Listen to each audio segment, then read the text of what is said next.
was a historic day for early voting in Bell County as thousands of people packed the polling locations to cast their ballot. People stood in lines for hours. Some even left because the wait times were just too long for them. 6 News anchor Adriana Alexander visited one polling site that had long lines up until the very last hour. Adriana, this was kind of impacting a bunch of people today. Yeah, it definitely did. Election officials reported that over 250,000 people are registered to vote in Bell County, so it is crucial to plan your visit.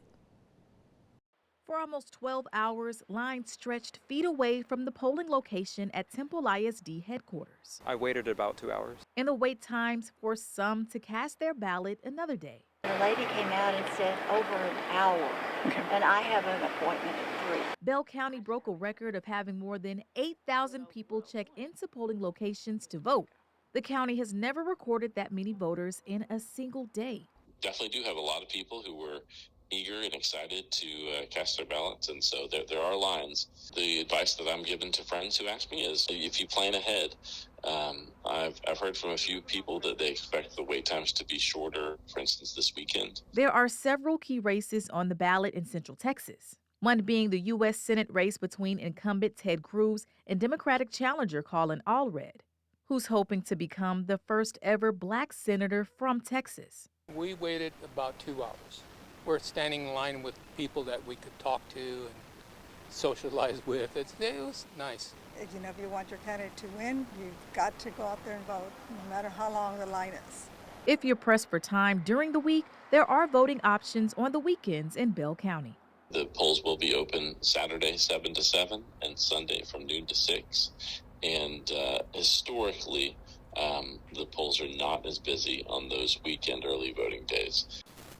And for those wanting to avoid the potentially long lines, the deadline to send in your application to vote by mail is October 25th, and the deadline to send in your mail-in ballot is November 5th at 7 p.m. The last day of early voting is November 1st. All right, thank you so much, Adriana. And for those wanting to vote in person, there is this tool specifically for Bell County voters that will help you know where the shortest wait times are at the polls. This is going to be the wait time app that Bell County has. It has clearly the 8 different early voting locations on it, and you can see the pin for them are different colors. We've got a couple in Killeen that are green, a couple in yellow, and depending on what they are, or the wait times are in these polls, is going to kind of indicate the time frame on those. So you can see the legend at the top. Obviously, red is not good. We know earlier today there was the Killeen Senior Center that had a red pin, and also the Temple ISD Administration Building also had a red pin.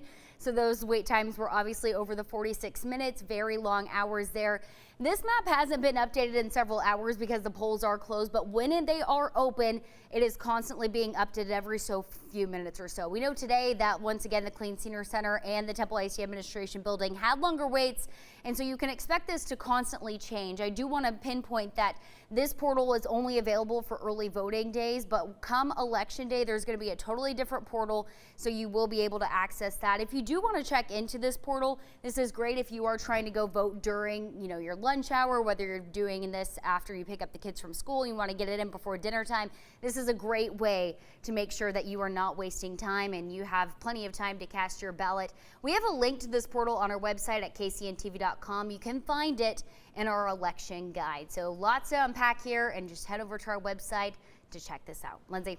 Yeah, that's really great information, because then at least you know before you show up and go, wowee. Okay. I'm waiting 2 hours. Yeah, I'll have a long lunch. Bailey, thank you. Now, before you head to the polls to cast your vote this election season, it's important to know what to bring and what rules to follow. Here are some quick, fast facts. You need to show your photo ID to vote in Texas. That can be a whole lot of things, including a Texas driver's license, election ID certificate, personal ID card, handgun license, military ID, including a passport as well. We have that full list at kcentv.com. Also, you can't use phones, cameras, tablets or laptop computers or sound recorders inside and within 100 feet of polling locations. You also can't wear clothing that relates to a specific candidate or political party within 100 feet outside of a polling place. You may be asked to cover up by election workers too if they spot that. The last day of early voting in person is Friday, November 1st. The last day to receive a ballot by mail is Election Day. That's Tuesday, November 5th. You can check out 6 News' full election guide that's on our website, kcentv.com.